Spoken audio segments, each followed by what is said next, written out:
Good morning, Knicks Nation. Today is Tuesday. It is the 19th day of December 2023.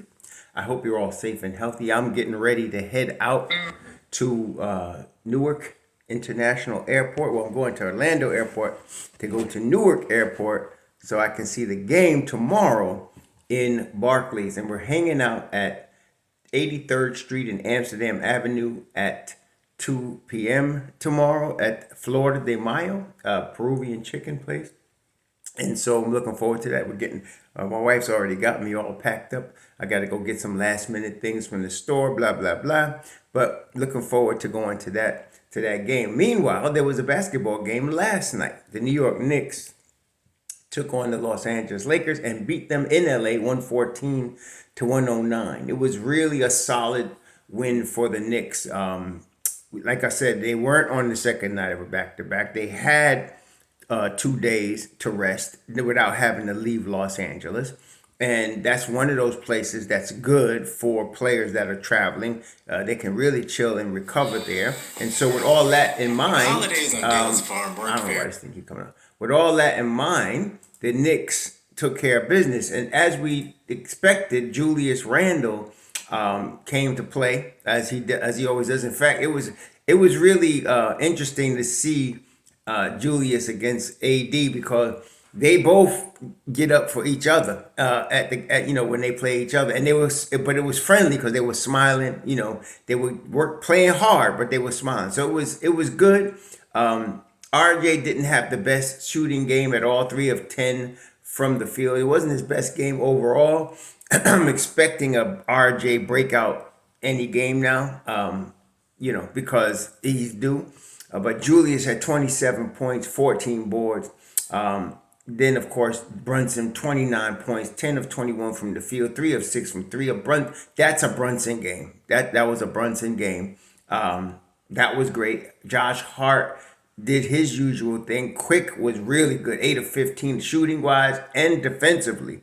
He was good on both ends of the floor, 20 points. Quentin Grimes was 1 of 5. Dante DiVincenzo was 3 of 5. Neither of them got a lot of opportunities to shoot. Quentin only played about 11 and a half minutes. DiVincenzo played like 19. But both of them did the job they were supposed to do, which is defend. So it was good. Jericho sprained his ankle in the opening tip-off, apparently. And, when you're in Jericho Sims' position, which means that this is your opportunity to play because Mitch Rob is out for, 10 weeks at least, right? So not only is it his opportunity, and players have been, he ain't the first one in this situation, but this is not only his opportunity to play, but his opportunity to showcase his skills because, Jericho's on a 3-year, $6 million deal.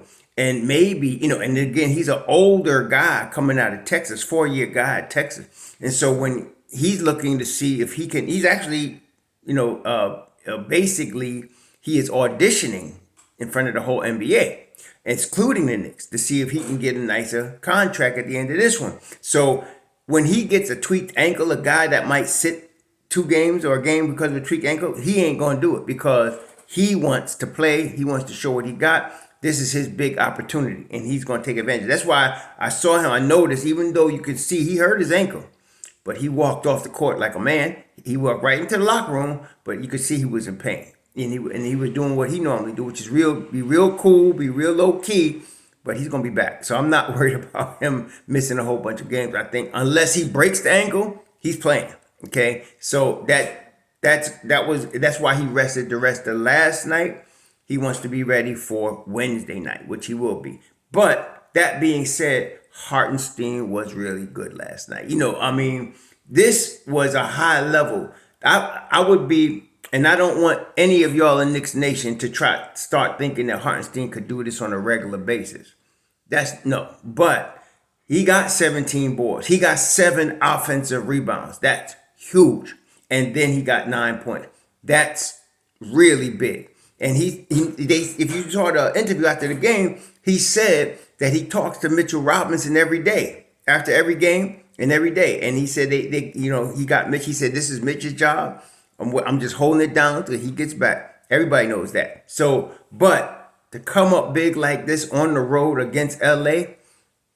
Yeah, he did good last night. He played 30, almost 39 minutes, um, hustling, diving on the floor. What you expect from him, like I said, that combination on Mob Deep of Hartenstein and Hart, both of those are they just one big, one smaller, but they the same type of player. Hustle, run, play high level IQ basketball. That's what you want. You see, that's why I had people, calling for Hartenstein to start at some point, and then other deluded ones talking about Josh Hart. No, these are perfect bench pieces. And that's why I love the Knicks bench. Situations like this. Saturday night, they was tired. And I'm not making an excuse. It is what it is. The NBA league is a grind. And they were caught in part of the grind on Saturday night, playing against a hot team. Now having been rested, and now they were ready to play against LA. They were ready to play. It was a very solid win for the Knicks. Now, that being the case, the West Coast part of this road trip is done. And they're 2-2. Yeah, you can't expect much better than that. A West Coast road trip, Utah, Clippers, Lakers, Phoenix. You can't expect better than 2-2 for any team going on a road trip like that. So the Knicks did well, and now they're gonna, technically the game tomorrow night in Brooklyn is a road game technically, but I think everybody understands and knows that it's a quasi Knicks home game, quasi Knicks home game. Because even though, yes, it's in Brooklyn, but, Brooklyn has now been in existence in terms of the Nets in Brooklyn. What? They've been in existence, I'd say, for at least 10 years. I'd say, right, 10, 12 years now. Somewhere around 2010, 2011. So, and they haven't made a big, they got a following. I'm not saying nobody in New York loves Brooklyn. I like Brooklyn, but I like the Knicks better. The Knicks are the established long-term franchise, and that's not going to change. So, maybe not for many years. So now, the Knicks are going to Brooklyn. It's a quasi home game.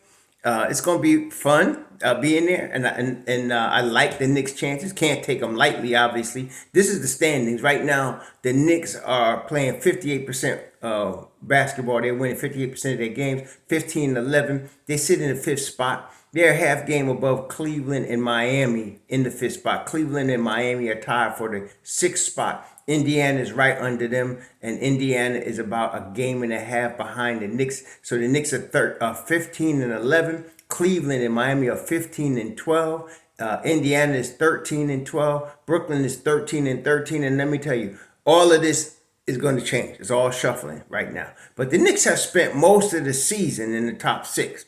And I expect that to continue. So Orlando is obviously, to me, the surprise team in the NBA. I mean, some people would say it's Minnesota, but I think when they got Gobert, everybody, including myself, expected them to be better than they were.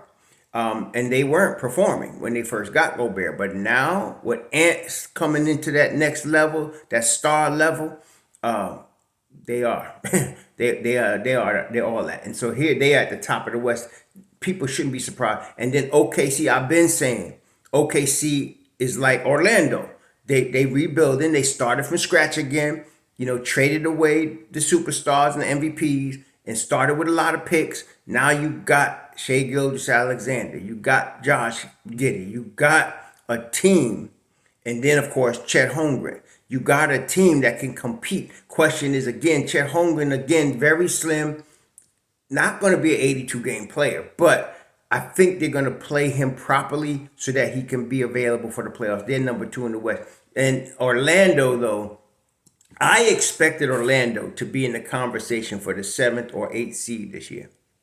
That was the next iteration in their development. But no, these cats are now 4th in the East. I don't think that's going to remain. I still think at the end of the day, they'll be that 7th, 8th seed, but they're greatly improved. Franz Wagner, and then of course, the point guard there from Gonzaga, they really ready now. And then of course, Paolo Banchero is that guy. They really got one with him. I knew when he was coming out, that was the best player in the draft, and he is he's gonna be that. He's Julius Randle with a higher IQ, a little taller, and a little more skilled. That's what I mean. He's a big guy, handle the rock, run the floor, can do everything with the basketball you want a guy to do, rebound, shoot from three levels. I mean, that was the difference maker right there. And so you don't get guys like that all the time. But Paulo Bencho, and I thought it would take him another season to be ready, to do what he's doing now. I thought it would take him this season to get ready to do what he's doing now next year. No. So this is going to be a battle. Boston, Milwaukee, Philly, Orlando surprise team, New York. Then you're going to have Cleveland, Miami, Indiana. That's going to be a dogfight. And the Nets are right outside knocking. The Nets are this is the thing with everybody looking for trades. You got to see how the Nets do this year. There's not going to be any trades at the deadline. Some of you need to chill. But all teams, but we're talking about the Knicks and the Nets. They got to let this season play out. See how everybody develops. You still got a lot of developing players. You got to see how they develop. And then you got to use the summer to evaluate what you want. Now, it's obvious the Knicks would want Mikal Bridges. But how would a deal like that be structured? We were talking about this on the live stream, and I don't feel there's another team. Somebody mentioned Oklahoma City, but I don't think Oklahoma City is going to give up Josh Giddey like that. I don't think so. But because that's what they could give up a Josh Giddey and another high-level young player. Somebody mentioned Jason Williams. I don't think they're going to do that. Oklahoma City, Sam Presti ain't stupid. Sam Presti's a low-key Jack the Ripper, but he's not as ruthless. But he is very sharp, very smart. He's not going to do that. So the Knicks, to me, between the draft capital they have, between IQ, that's really a starter coming off the bench, and maybe even Grimes, who I'd hate to see go, because I love, as y'all know, I'm Grimes Hive all the way. But it'd be hard for Brooklyn to say no to some draft picks and players like that for Mikal Bridges that they can really rebuild around. They could really rebuild around because you got two starters right there. So, and then you add that to Cam Thomas, and you got Nick Claxton. You got your young Deron Sharp. You got a nice young crew, and you add more picks to that. They're going to be pretty good. But that depends on how they do this year. If one of their youngsters pop and they end up in the top 6 in the East, then you could forget Mikal Bridges. It's not happening. That's not going to happen because now they got something. Okay, they're not going to trade him. Okay, but if they end up out the playoff picture or lose in the play-in, now they got a decision to make. Mikal's in his prime, and you got to decide: should we just get what we can because he's our most valuable jewel? Can we get what we can for him and start to rebuild because they're in a good position to rebuild on the fly? Because again, you got your Cam Thomas, you got your Deron Sharp, you got your Nick Claxton. You got a nice crew of young players. And then if you add to that an Emmanuel Quickly with maybe a Quentin Grimes, you really have a nice crew of talent that you could, start with. And within 2 years, they're right back in the playoff picture. They're knocking on top 6. See, like I said, they got a nice crew of players they can build around. They got some capable veterans. They can keep a couple of the veterans that are priced right. And now you got a low budget, solid team. Okay. Lonnie Walker the fourth is only 22, 23 years old. So you got no, actually, I'm sorry, I'm looking at him now. He's 25. He's 25 years old. But still, you got that, your crown jewel will be Mikal. So if you can't make the playoffs this year, if I'm Sean Marks, I'm looking to see if I can, because those two guys the Knicks got plus picks.